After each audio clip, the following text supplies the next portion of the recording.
Hello दोस्तों, welcome back top career. मैं एक बार फिर हाजिर हुआ हूँ एक नए टॉपिक के साथ। आज हम जानेंगे डी फार्मा के जॉब स्कोप के बारे में। डी फार्मा करने के बाद आपकी कौन कौन सी जॉब लग सकती है, एम्प्लॉयमेंट एरिया, सैलरी, ये सब की जानकारी आपको इस वीडियो में मिलने वाली है। तो आइए शुरू करते हैं। डी फार्मा एक फार्मेसी फील्ड का कोर्स है जिसमें दवाइयों के बारे में पढ़ाया जाता है। पॉपुलेशन के मामले में इंडिया एक बहुत बड़ी कंट्री है जिसकी पॉपुलेशन करीबन 130 करोड़ है और यहाँ पे दवाइयों की बहुत ज़्यादा ज़रूरत बनी रहती है। कई सारी बड़ी और मल्टीनेशनल फार्मास्यूटिकल कंपनी खुलने की वजह से फार्मेसी फील्ड में जॉब अपॉर्चुनिटीज़ बहुत सारी हैं। इन्हीं जॉब अपॉर्चुनिटी को इस वीडियो में समझेंगे। वीडियो को हमने 4 हिस्सों में डिवाइड किया गया है, जैसे कि employment area, job profile, business. इन सब के बारे में हम डिटेल में समझेंगे। तो आइए शुरू करते हैं। फर्स्ट, एम्प्लॉयमेंट एरिया, मतलब किस किस फील्ड में आप काम कर सकते हैं after D pharma. Second, job profile, किस जॉब प्रोफाइल पे आपको क्या काम करना होता है। थर्ड, बिजनेस, इसमें हम समझेंगे डी फार्मा के बाद आप कौन सा खुद का काम शुरू कर सकते हैं और काम शुरू करने के लिए आपको कौन सा लाइसेंस लेना होगा। फोर्थ, जो आपकी जॉब प्रोफाइल होगी और उस जॉब प्रोफाइल आपकी सैलरी क्या होगी। अब बात करते हैं एम्प्लॉयमेंट एरिया की। तो एम्प्लॉयमेंट एरिया की बात करें तो आप किस किस फील्ड में काम कर सकते हैं, उसके नाम कुछ इस तरह से हैं। Hospital, clinic, psychiatrics hospital, private drug store, research lab, pharmaceutical firms, community health centre, sales and marketing department, food and drug administration, railway, Indian army, education institute. ऐसे ही कुछ और एम्प्लॉयमेंट एरिया हैं जहां आप काम कर सकते हैं। इन सभी के अलावा और भी कई सारे एम्प्लॉयमेंट एरियाज हैं। इस सभी रोजगार क्षेत्र में आप अलग अलग पोजीशन पर काम कर सकते हैं। आइए अब जानते हैं जॉब प्रोफाइल के बारे में। तो जॉब प्रोफाइल को थोड़ा डिटेल में बता देते हैं कि इस जॉब प्रोफाइल में आपको क्या काम करना होगा। तो सबसे पहले आपकी जॉब प्रोफाइल है सिपाही फार्मा। ये इंडियन आर्मी की सरकारी नौकरी है। इंडियन आर्मी में experience pharmacy diploma holder, graduate की भर्ती होती है। ये इंडिया आर्मी के मेडिकल डिपार्टमेंट में काम करते हैं और आर्मी में फार्मास्यूटिकल की जरूरतों को पूरा करते हैं। इस पद को पाने के लिए pharmacy council of India, state pharmaceutical council से रजिस्टर होना जरूरी है। अब बात करें सिपाही फार्मा की सैलरी के बारे में, तो इनकी एवरेज सैलरी 4,40,000 से शुरू होती है और 3 साल का एक्सपीरियंस हो जाने के बाद या उससे ज़्यादा हो जाने के बाद आपकी सैलरी 6,70,000 के आसपास होती है।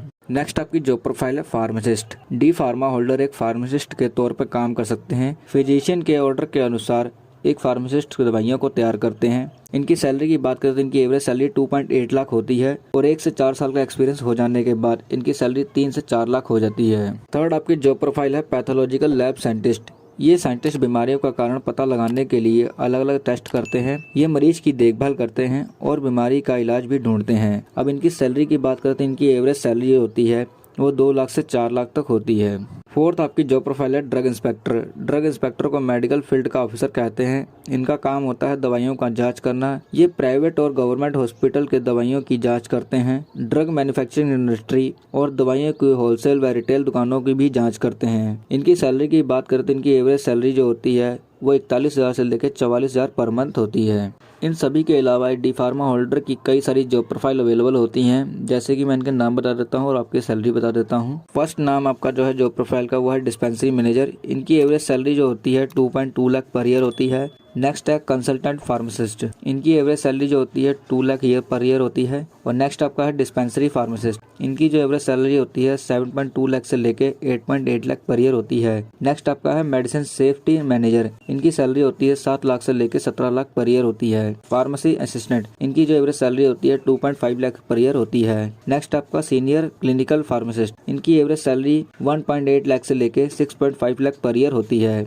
नेक्स्ट है कम्युनिटी फार्मासिस्ट। इनकी average salary 2.1 lakh per year होती है। नेक्स्ट है फार्माकोलॉजिस्ट। इनकी average salary 4.8 lakh per year होती है। नेक्स्ट है क्लिनिकल रिसर्च एसोसिएट, इसे CRA नाम से भी जाना जाता है। इनकी average salary 3.5 lakh per year होती है। नेक्स्ट है डाटा एनालिस्ट। इनकी एवरेज सैलरी होती है 4.3 लाख पर ईयर। नेक्स्ट है आपका बिजनेस डेवलपमेंट मैनेजर। इनकी जो एवरेज सैलरी होती है 4.5 लाख होती है। नेक्स्ट है रिसर्च साइंटिस्ट।